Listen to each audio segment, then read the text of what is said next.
Hola a todos, buen día. Soy la doctora Karen Natalí Marroquín García, soy nefróloga pediatra, actualmente activa en el Centro Médico Nacional La Raza, en el área de nefrología pediátrica. Y el día de hoy vamos a platicar acerca de la enfermedad renal crónica, puntualizando algunos aspectos en el área pediátrica. Los objetivos de esta clase serán definir la enfermedad renal crónica, la epidemiología, la fisiopatología, conocer las etapas de la enfermedad renal crónica, establecer las principales causas de la enfermedad renal crónica, cuadro clínico y diagnóstico y el tratamiento. Epidemiológicamente existen realmente pocos datos sobre la incidencia y prevalencia de la enfermedad renal crónica en pediatría, es decir, en la infancia, aunque los registros europeos han registrado hasta de 10 a 12 niños por cada millón de población pediátrica.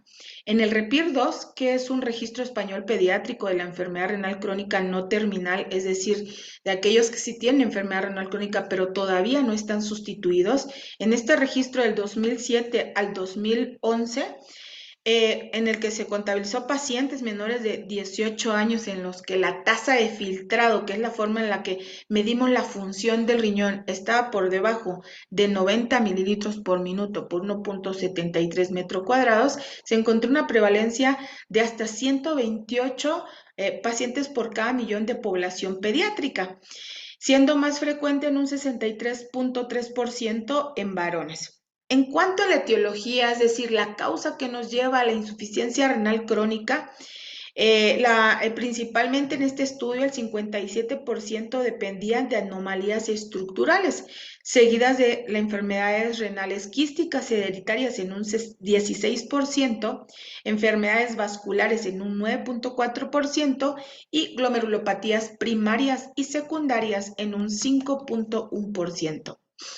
Situándonos un poco más en Latinoamérica, en el registro latinoamericano de trasplante renal pediátrico, en el que se incluyeron 3.001 pacientes de 45 centros hospitalarios, que incluía 15 países, se encontró de igual forma que la causa que lleva a los pacientes pediátricos a la insuficiencia renal crónica, principalmente en un 27% son las malformaciones de la vía urinaria, en un segundo lugar con un 23% las glomerulopatías, en un tercer lugar las nefropatías hereditarias en un 12% y lipoplasia renal y displasia renal en un 9%.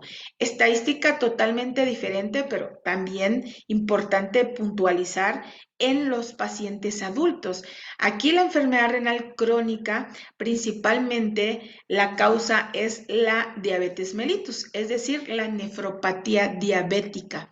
Y la segunda causa de insuficiencia renal crónica en adultos es la hipertensión arterial sistémica, ¿no? Etiología totalmente diferente a los niños, en los que aquí depende más bien de malformaciones de la vía urinaria y sobre todo congénitas. Es importante definir qué es la enfermedad renal crónica y a qué vamos a llamar la enfermedad renal crónica. En las guías CADIGO del 2023 siguen puntualizando que la enfermedad renal crónica es aquella alteración, aquella normalidad funcional o estructural del riñón que ha persistido por un periodo de más de 3 meses. Eso es muy importante, la temporalidad. En la enfermedad renal crónica, hay un daño irreversible, un daño irreparable.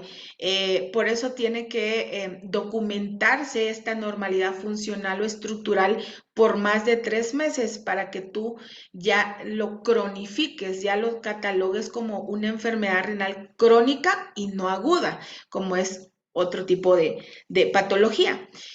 ¿A qué vamos a llamar anormalidades funcionales o estructurales del riñón? A la presencia de albuminuria, que no es más que la presencia de proteínas en la orina de forma patológica, trastornos tubulares, anormalidades del sedimento urinario, anomalías identificadas por biopsia renal, anormalidades estructurales documentadas por estudios de imagen y el antecedente o historia de trasplante renal. En estas mismas guías CADIGO estadifica o divide en 5 etapas a la enfermedad renal crónica, como se ve en la columna del lado izquierdo. Grado 1, grado 2, grado 3A, grado 3B, porque el grado 3 tiene esta subdivisión en grado 3A y 3B, el grado 4 y el grado 5 de la insuficiencia de la enfermedad renal crónica. ¿Y cómo lo vamos a estadificar? Va a depender de la tasa de filtrado glomerular. Es la forma en la que nosotros podemos saber cómo está funcionando el riñón, es decir, cómo está llevando aquella filtración del plasma sanguíneo. Y esto, a través de unas series de determinaciones y fórmulas, podemos establecer cuál es la tasa de filtrado glomerular. En un grado 1, aquí prácticamente la tasa de filtrado glomerular se va a mantener normal, es decir, por arriba de 90 mililitros por minuto, que es lo que naturalmente hace un riñón sano, pero seguramente hemos identificado alguna anomalía estructural o del sedimento urinario, por ejemplo, presencia de albuminuria, presencia de alguna alteración anatómica demostrada por un ultrasonido, que ya hacen que nuestros riñones no sean sanos, pero que todavía conserven la tasa de filtrado glomerular normal, es decir, arriba de 90 mililitros por minutos. En el grado 2 ya se considera que hay un daño leve de la función renal y nuestra tasa de filtrado glomerular ha disminuido, ha caído por debajo de 90 y se mantiene entre 60 a 89 mililitros por minuto por 1.73 metros cuadrados. En el grado 3 se mantiene nuestra tasa de filtrado glomerular por debajo de 60, es decir, 59 mililitros, pero arriba de 45, perdón, de 30 mililitros por minuto. Y aquí hay una subdivisión en el grado 3A de 45 a 59 mililitros por minuto, en el grado 3B de 30 a 44 mililitros por minuto, y se considera ya un daño moderado de la función renal. En el grado 4, que es el estadio, ya un daño severo de la función renal, aquí nuestra tasa de filtrado glomerular ha disminuido aún más por debajo de 30 y se mantiene arriba de 15 a 29 mililitros por minuto. En el grado 5, que ya es la etapa final, que ya es la etapa terminal de la enfermedad renal crónica, en la que el paciente ya requiere terapia de sustitución, aquí vamos a encontrar ya la tasa de filtrado glomerular disminuida por debajo de 15 mililitros por minuto. Y en la tabla de su derecha, que aparece ahí de colores como semáforo, es para saber si, aparte de que tenemos disminución de la tasa de filtrado glomerular, esta afectación a la función renal está acompañada o no de la presencia de albuminuria, es decir, que el paciente tira muchas proteínas a través de la orina. Por eso tenemos esta división entre A1, A2 y A3 y depende prácticamente del grado de o presencia de albuminuria.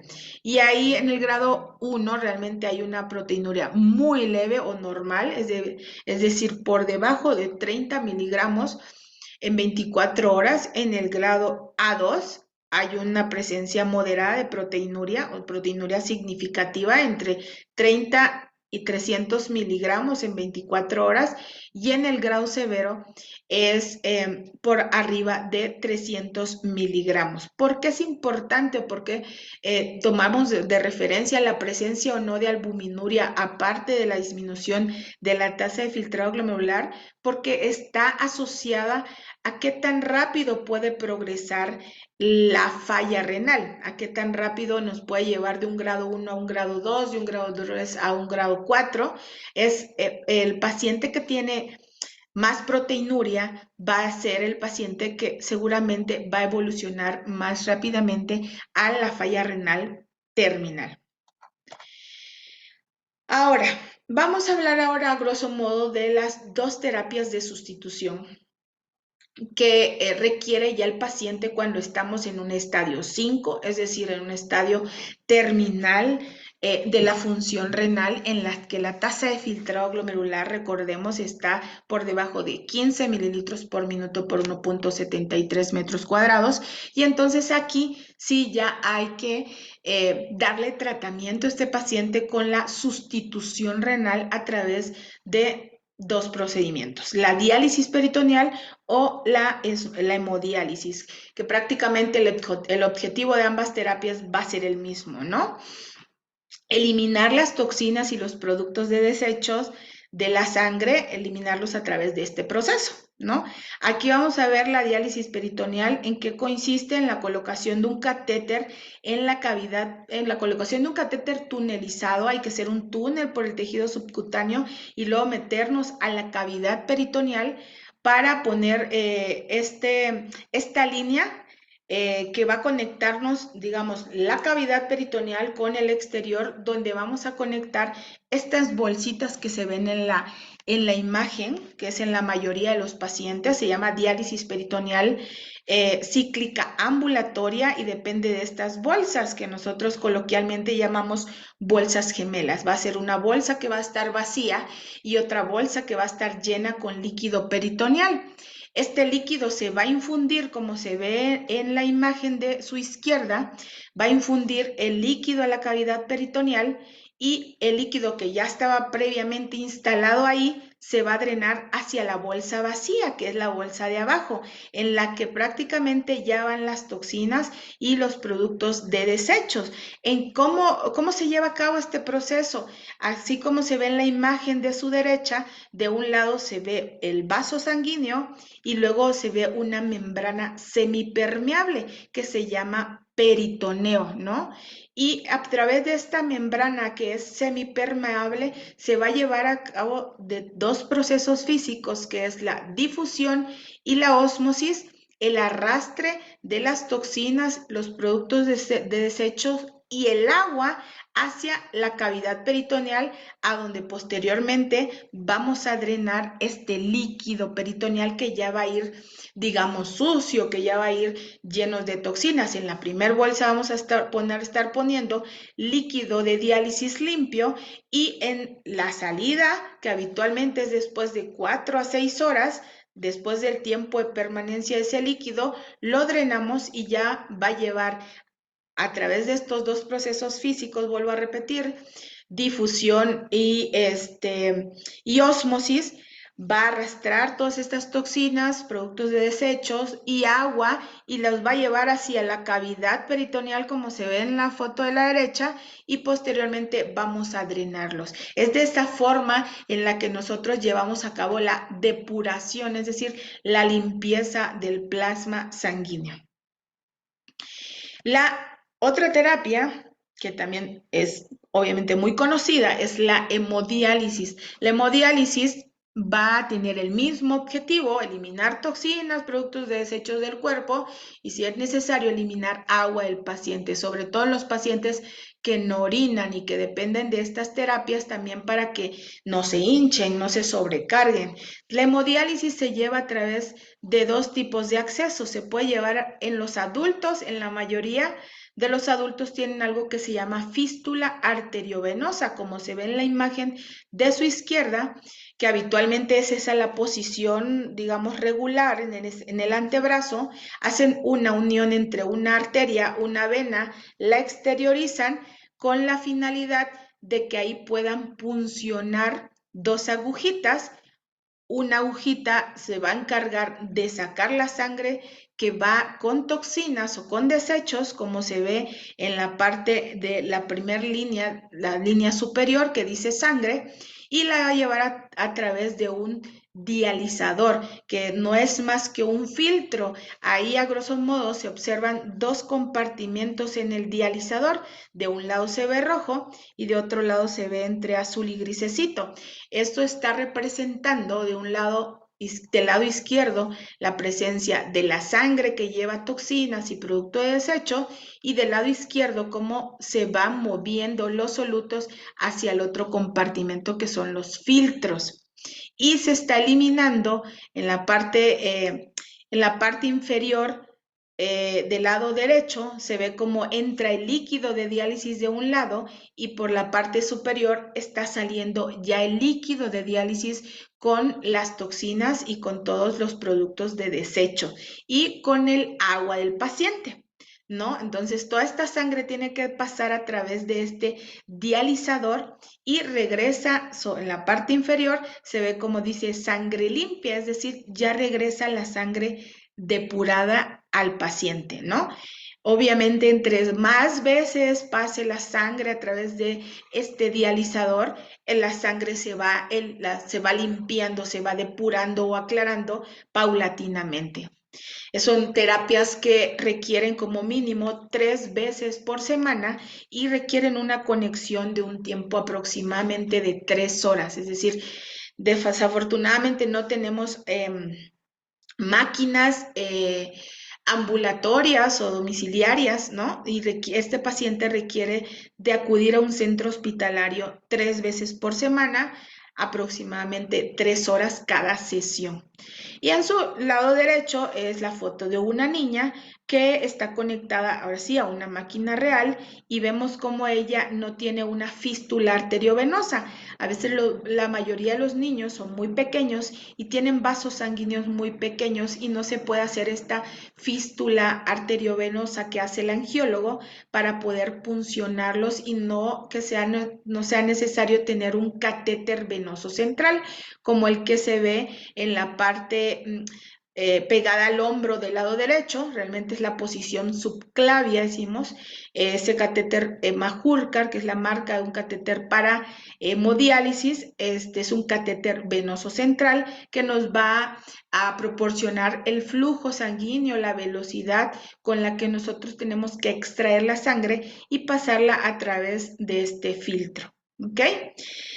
Aquí, previamente, en la diálisis peritoneal existen básicamente dos terapias. Una que es manual, que es como la imagen, que es la diálisis peritoneal cíclica ambulatoria, y, y la otra terapia es la diálisis peritoneal automatizada. Ya hay máquinas cicladoras que básicamente te hacen todo este movimiento que acabamos de explicar de forma automática. El paciente se conecta durante la noche, aproximadamente 10 horas, y tú le marcas a la máquina cuántos ciclos o cuántos recambios te va a hacer durante ese tiempo, ¿no? Y esa diálisis automatizada se tiene que colocar diariamente por la noche. ¿Ok? Diferencia de la hemodiálisis, que sí pues requieren de acudir al hospital. La diálisis peritoneal cíclica ambulatoria y la diálisis peritoneal automatizada se pueden llevar a cabo en casa. Ok, en esta diapositiva dicen, bueno, hemos hablado tanto de la tasa de filtrado glomerular, entonces vamos a poner un ejemplo porque hay muchas formas para estimar la tasa de filtrado glomerular, pero vamos a poner, digamos, la más sencilla y la más fácil de realizar, que es en pacientes pediátricos, porque en adultos existen otras fórmulas estimadas para ellos. Esta es una fórmula para pacientes pediátricos en los que es una fórmula Schwartz, así se llama, y requerimos la talla en centímetros de paciente, una constante que ya está estimada, que es 0.413, y la creatinina sérica del laboratorio del paciente, de una química sanguínea sencilla. Entonces multiplicamos, si el paciente mide 130 centímetros, es decir, mide 1,30 m, por 0.403 entre la creatinina sérica del paciente, que puede ser 0.5, puede ser 1, puede ser 1.2, o sea, y lo que nos resulte de esta multiplicación y división, pues va a ser la tasa de filtrado glomerular. Concepto que acabamos de ver en la tabla para estadificar la enfermedad renal crónica. Ok, de una forma muy general, me interesa que conozcan la función del riñón, porque a veces tenemos la idea que, bueno, el riñón limpia la sangre o elimina toxinas y punto, se acabó. Pues no, el riñón tiene muchas funciones, es multifacético y cada función que hace el riñón es de suma importancia conocerla para dar tratamiento, para saber son las alteraciones que vas a encontrar en estos pacientes con insuficiencia renal. Entre más más avanzada esté la etapa de la enfermedad renal crónica, más insuficiente va a ser para lograr todas estas funciones. Entonces, en el tratamiento va a enfocarse prácticamente a hacer un acompañamiento de la función renal, es decir, a tratar de suplir o ayudar al riñón para cumplir todas sus funciones renales. Bueno, vamos a puntualizar la primera, la principal que conocemos, que es la depuración, es decir, la eliminación de toxinas que pueden ser tanto endógenas, es decir, que las produce el propio cuerpo, o exógenas, es decir, que las traemos de una superficialmente, ¿no? Las toxinas endógenas, vamos a llamar a aquellas como la urea, la creatinina, el ácido úrico, hay muchísimas más toxinas, más de 100 toxinas descritas, que el riñón va a encargar de eliminarlas a través de la orina, ¿no? A través de este proceso de filtración. Hablando de un riñón sano. Y la depuración de sustancias exógenas, por ejemplo, medicamentos que se metabolizan vía renal o medios de contraste que son nefrotóxicos, como los que usamos en una tomografía o en una resonancia magnética. Bueno, estas sustancias no se pueden quedar en el cuerpo. El riñón se encarga de eliminarlas a través de la orina. ¿Qué otra función importantísima el riñón? El riñón se considera que es un buffer del equilibrio ácido-base, es decir, es un amortiguador del pH sanguíneo de la sangre. Es que escuchamos siempre, es que el pH y es que el pH. Bueno, el pH es ese equilibrio que vamos a tener en el cuerpo entre los ácidos y las bases. ¿Por qué? Porque en un medio de un pH sanguíneo que debe de mantenerse entre 7.35 y 7.45 es el pH ideal para llevar a cabo todas las funciones celulares de todo el cuerpo, de manera que si se acumulan muchos ácidos, pues el pH sanguíneo baja y generamos un medio ácido o un medio alcalino si es que nos vamos hacia el otro extremo. ¿Cómo lleva a cabo este equilibrio, sí, un buffer para no movernos de este margen de 7.35 a 7.45? Pues el riñón genera bicarbonato si es que lo necesita, es decir, si le están ganando los ácidos y el pH tiene tendencia a acidificarse, el riñón empieza a producir bicarbonato para tratar de amortiguar o eliminar incluso hidrogeniones a través de la orina para perder estos ácidos y tratar de compensar el pH e incluso reciclar el bicarbonato. Es decir, no elimino nada de bicarbonato para tratar de amortiguar el pH sanguíneo. Otra de las funciones importantes del riñón son sus funciones endocrinas. El riñón produce ciertas hormonas. Una de ellas es la eritropoyetina, que se aplica de forma subcutánea, como que si fuera una vacunita en el brazo. Y esta hormona es importante porque naturalmente la produce el riñón y sirve para estimular a la médula ósea para que produzca glóbulos rojos. Entonces, al no haber función del riñón, pues deja de sintetizar esta hormona y los pacientes tienden hacia una anemia de moderada hasta severa, depende de la deficiencia que tenga. Entonces, es una función pues importante del riñón porque impacta incluso en los niveles de hemoglobina. Otra de las funciones endocrinas que tenemos es la activación de la vitamina D. Aquí se lleva a cabo la última hidroxilación de la vitamina D para pasarla a su forma activa, forma en la que es necesaria para la absorción de calcio a nivel intestinal, y también sintetiza una hormona que se llama renina, que participa en el sistema renina-angiotensina-aldosterona, que nos permite regular la presión sanguínea. Otra de las funciones importantes es la regulación mineral ósea, y aquí toma suma importancia sobre todo en los pacientes pediátricos porque los pacientes están creciendo, están ganando talla.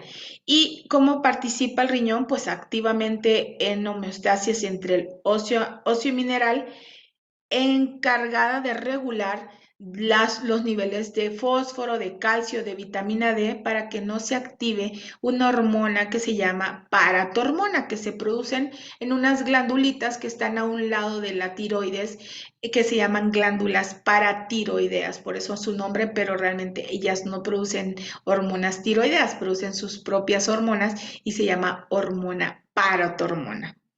De manera que cuando el riñón deja de funcionar, toda esta regulación de calcio, fósforo, vitamina D se empieza a alterar y tenemos mucho impacto en los huesitos del paciente, en el crecimiento del paciente y en el crecimiento lineal de los huesos. Ahorita vamos a ver una fotito para ejemplificar sobre lo que estamos hablando. ¿Cuáles son los factores de progresión de la enfermedad renal crónica? Es importantísimo para nosotros saberlo. ¿Por qué? Porque es la forma en la que vamos a tratar de ayudar a aquel paciente que tiene una insuficiencia renal que todavía no está en etapa 5, es decir, que está en la etapa 4, 3, 2 o 1, tratar de modificar estos factores de riesgo para que no progrese a la insuficiencia renal terminal y no llegue muy pronto a una terapia de sustitución. Si bien ya sabemos que el daño es irreversible, ahora nuestra función y nuestro enfoque va a estar dirigido a que la progresión sea lo más lento posible. Entonces hay que conocer los factores de riesgo de la progresión de la enfermedad renal crónica. Tenemos factores que no podemos modificar, que más bien hay que conocerlos como antecedente, pero factores en los que sí podemos intervenir de forma importante para modificar la progresión de la enfermedad renal crónica.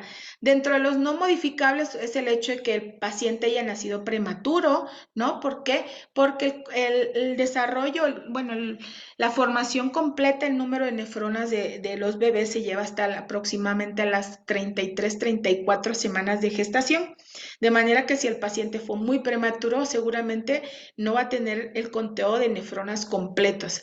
Aproximadamente nacimos con 1 millón de nefronas, que es la unidad funcional del riñón, en cada uno de los riñones. Entonces, si el paciente fue muy prematuro, seguro que tendrá un porcentaje menor y eso ya nos va a predisponer a más adelante a padecer enfermedad renal crónica. Mismo pasa con el bajo peso al nacer o con la restricción del crecimiento uterino, ¿no? Que interviene mucho en el desarrollo de estas nefronas, o la presencia de lesión renal aguda previa, es decir, que en algún momento el paciente haya nacido prematuro, haya estado grave, haya estado intubado y que el riñón haya tenido algún evento que haya comprometido en ese momento la función renal, pero que fue reversible, ¿no? Ya nos queda como un antecedente de importancia. Dentro de los factores modificables, que son los más importantes, porque aquí es donde nosotros vamos a poder intervenir, es manejar si el paciente tiene hipertensión arterial, controlarla, si la presencia de albuminuria o proteinuria del paciente, tratar de dar tratamientos, medicamentos, recomendaciones que disminuyan esta proteinuria, la obesidad, ¿no? El síndrome metabólico, el tabaquismo, porque ocasiona daño endotelial, finalmente daño en los vasos sanguíneos. Si el paciente ya tiene una enfermedad renal crónica avanzada y ya empezamos a ver trastornos en el pH sanguíneo, como lo acabamos de ver hace un momento, pues hay que darle tratamiento a esa acidosis. ¿Cómo combatimos a la acidosis? Con álcalis, ¿no? Con bases, con bicarbonato de sodio. Ahorita vamos a ver una tablita para hablar de grosso modo sobre el tratamiento de estos pacientes. ¿Por qué toman tantos medicamentos? Si el paciente ya está teniendo anemia, por lo mismo que hablamos de la eritropoyetina, bueno, manejar esta anemia, dar eritropoyetina, dar sulfato ferroso, ¿no? Si el paciente tiene hiperuricemia o hiperfiltración, también darle tratamiento, darle alopurinol para disminuir los niveles de ácido úrico y manejar la hiperfiltración con renoprotección. Entonces, estos son nuestros factores modificables en los que nosotros vamos a estar trabajando para enlentecer la enfermedad renal crónica, la progresión. Vamos a hablar un poquito del crecimiento en la enfermedad renal crónica. Se estima, ¿no? En países europeos que al momento de dializarse, aproximadamente de un 25 a 30%, seguramente nuestro porcentaje es mucho mayor. Cuando llegan a la insuficiencia renal crónica terminal, cerca de 25 al 30% tienen talla y peso bajo para la edad. ¿Y por qué? Porque la enfermedad renal crónica compromete el crecimiento o el peso del paciente. Pues realmente hay factores, muchos factores, realmente es multifactorial, desde el hecho que el paciente pierde el apetito, de que tiene anemia, de que la enfermedad renal crónica como tal se considera un estado de inflamación crónica sistémica, la presencia de acidosis, si es que ya la hay, toxicidad urémica, es decir, la retención de todas esas toxinas que no podemos eliminar de forma adecuada. Todo esto prácticamente va a impactar y va a afectar en nuestro crecimiento, sobre todo en los pacientes pediátricos en los que todavía el cartílago de crecimiento no está osificado. Nosotros los adultos ya no crecemos, pero ellos sí tienen un cartílago de crecimiento en los huesos largos, pero todo este ambiente de acidosis, de toxinas urémicas y demás, altera la proliferación de condrocitos, que son las células que están produciendo hueso, ¿no? Y empiezan a disminuir su proliferación y dos, a desviar incluso el crecimiento lineal de los huesos para ganar talla, empiezan a tener deformaciones óseas. Todo esto es la enfermedad, todo esto le llama secundario también al hiperparatiroidismo, secundario a la enfermedad renal crónica que ya comentamos. Todo esto se engloba en la enfermedad mineral ósea, en la enfermedad renal crónica. Incluso los pacientes, por toda esta acidosis, toxicidad urémica, generan una resistencia a la propia hormona de crecimiento, de manera que también o hay resistencia o hay menos producción de hormona y no permite tanto a la hormona como a su mediador, que es el similar a la insulina tipo 1, actuar de forma adecuada en las placas de crecimiento por la toxicidad urémica. Esta es una foto que ejemplifica la deformación ósea. Vemos que les decía, en los huesitos largos, aquí en la parte distal de de la muñeca, que se observa una desviación de los huesos, una deformación de los huesitos. Es una niña que tiene 10 años de edad, talla baja, peso bajo, deformación ósea, porque obviamente también tiene mal apego al tratamiento, tiene un hiperparatiroidismo secundario severo, ¿no? Falta con cierta frecuencia las sesiones de hemodiálisis. Entonces, todo esto a la larga pues es acumulativo, ¿no? Y va impactando. En el caso de esta niña, pues aquí lo que quiero ejemplificar es el impacto en el crecimiento, el desarrollo y en la deformación ósea que ocasiona la enfermedad renal crónica en los pacientes pediátricos. En los adultos no hay tanta deformación ósea porque ya están osificados los cartílagos de crecimiento, es decir, ya si te dio de adulto la enfermedad renal crónica, tú ya creciste, ya la talla que vas a tener, pero cómo impacta un adulto con fracturas, no tener fragilidad ósea, aplastamiento de vértebras, si se caen con facilidad se fracturan, ¿no? Esa es la forma en la que ellos, el impacto que tiene la enfermedad mineral ósea de la enfermedad renal crónica. Esta es otra bebé que tenía ya prácticamente 2 años, tenía 1 año, 10 meses y nos llegó pesando 4 kilos, ¿no? Llegó de otro estado, ya llevaba seguramente muchos meses en enfermedad renal crónica estadio 5, pero no se sustituía. Vivía prácticamente en un medio con un pH ácido, venía con toxinas súper altas, ¿no? En un estado de toxicidad urémica, de manera que ahí en cuanto al desarrollo y crecimiento, o sea, es la forma, pues prácticamente no ganó talla, no ganó peso, pesaba lo de un niño de recién nacido o quizás de un mes y ya prácticamente cumplía los 2 años. Obviamente no tenía sostén cefálico, no caminaba, no hablaba, ¿no? O sea, finalmente también trastornó todo este retraso del neurodesarrollo en este paciente. Entre más pequeño debute el paciente con enfermedad renal crónica, obviamente estos trastornos van a ser mucho más marcados, ¿no? Aquí echamos mano mucho de nutrición, que también pues trabajamos de forma conjunta para tratar de que estos pacientes no tengan al final una talla tan baja o un peso bajo, que tengan alto grado de desnutrición. Ahora vamos a hablar un poquito de la terapéutica, ¿no? Del tratamiento. Vamos a hablar sobre el factor causal. Aquí, por ejemplo, si el paciente tiene un déficit calórico nutricional importante, es necesaria una alimentación forzada, sobre todo si es en el lactante. Incluso si el paciente requiere ser alimentado por una sonda de gastrostomía para lograr la suplementación necesaria o el aporte calórico que se requiere, pues se tendrá que hacer de manera que el paciente esté bien nutrido. Si es necesario dar suplementos calóricos, también se pueden proporcionar. En cuanto a la anemia, que ya habíamos dicho que el riñón produce eritropoyetina y que se encarga de estimular a la médula ósea para producir glóbulos rojos, al no haber eritropoyetina en un riñón que esté en un grado muy avanzado de enfermedad renal crónica, pues hay que darle la eritropoyetina de forma artificial, ¿no? Se la aplicamos de forma subcutánea en el bracito y tenemos que dar suplemento de hierro. ¿Por qué? Porque la hormona solo estimula la producción de hierro, pero la materia prima se la tienes que dar para que construya glóbulos rojos. Entonces, esta terapéutica, este fármaco, la eritropoyetina, habitualmente se acompaña con suplementos de hierro. Si el paciente está en acidosis metabólica, por lo mismo que ya no produce bicarbonato, ya no elimina hidrogeniones, ya no recicla el bicarbonato, pues entonces tenemos que darle bicarbonato para compensar este pH sanguíneo.